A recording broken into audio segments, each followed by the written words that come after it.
જય શ્રી કૃષ્ણ, જય શ્રી વલ્લભ. રાધે કૃષ્ણ સત્સંગમાં આજે શ્રી નવરત્નમ ગ્રંથનો બીજો શ્લોક જોઈશું.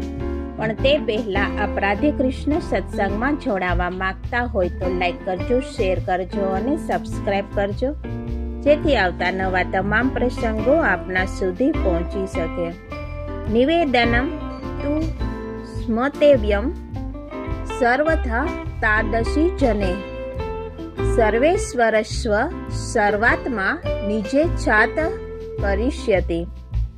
આપણે આત્મનિવેદન દ્વારા પ્રભુને બધું સમર્પણ કરી દીધું છે. તે નિવેદન મંત્રનું ભગવદીય સાથે મળીને હંમેશા સ્મરણ કરવું. ભગવાન સર્વના ઈશ્વર અને સર્વના આત્મા છે, તેથી તેઓ પોતાની ઈચ્છા પ્રમાણે જ બધું કરશે. સેવા અને નિવેદન મંત્રના સ્મરણથી આસુરાવેશ થતો નથી.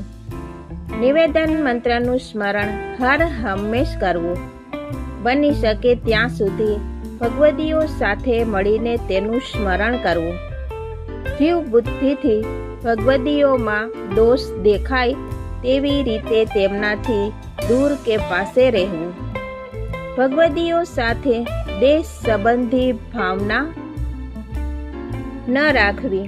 પ્રભુ સર્વના ઈશ્વર છે, સર્વ કરવા શક્તિમાન છે, સર્વના આત્મા છે, તેથી બધું જાણે છે. માટે તેમને કદાપી પ્રાર્થના ન કરવી. પ્રભુ જે કરશે તે ભલું જ કરશે તેમ માનવું.